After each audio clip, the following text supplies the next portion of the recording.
Atam əldə. Abdullah Kamil Mahmudoğlu. Kamil bax necə oldu? Təzədən bir dənə necə oldu? Bax yol azdı. Eyni şey deyil. Hə. Yol 70 saat 8-də getmişdim çarşıya yumağa. Saat 5-yə qədər yığdım. Güzəndən danışdım ki, papa. Axşam çıxar, dedim yaxşı. Elə yaxşı dedim, çomaydı. Çarşıda balaca hədə çıxmışdı.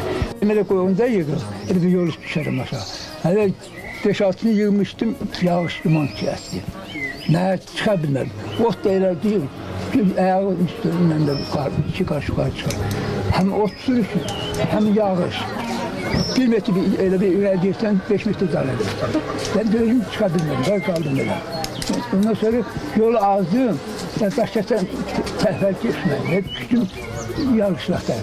Səhər saat 5-in yaşına baxdım ki, mən getdim yolu gördüm, haradı.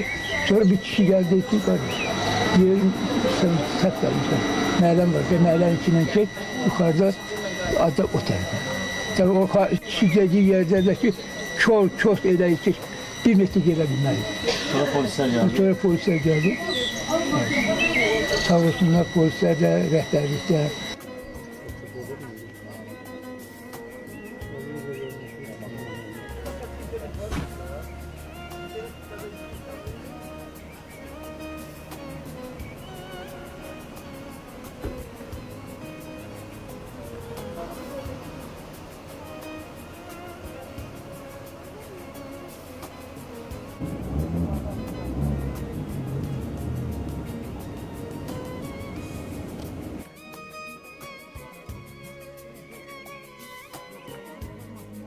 Özü təqdim atıyor. Abdullayev Tural Kamiloğlu. Necə olub bu axırıncı ikinci bu?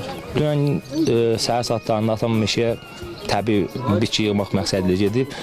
Ərazinin sıx duman olması, relyefin çətin olmasından bağlı yolunu azaraq Göygöl rayonu ərazisində keçib. Danayeri kəndi deyilir. Bu kəndin ərazisində keçərək, yəni telefon şəbəkə tutmayan bir yerdə, yəni belə bir şəraitdə, yəni yol həyatdan iflic bir vəziyyətdə orada qalıb.